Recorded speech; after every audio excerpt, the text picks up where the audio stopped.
How to fix T-Mobile app not working. So, first of all, check your internet connection, space between Wi-Fi and mobile data to make sure that your connection is stable.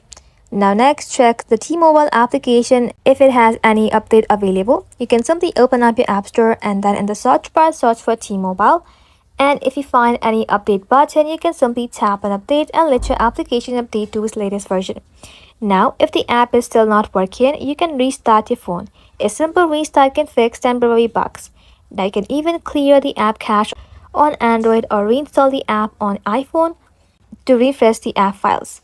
Also, make sure that your phone's operating system is updated because older software version can sometimes cause compatibility issues. Now, if you still cannot use the app, you can check for T-Mobile servers if they are having an outage. If they are, you can simply wait for a little while and then try again later. That's it. Thank you for watching. If this video was helpful, consider subscribing to our channel and liking this video.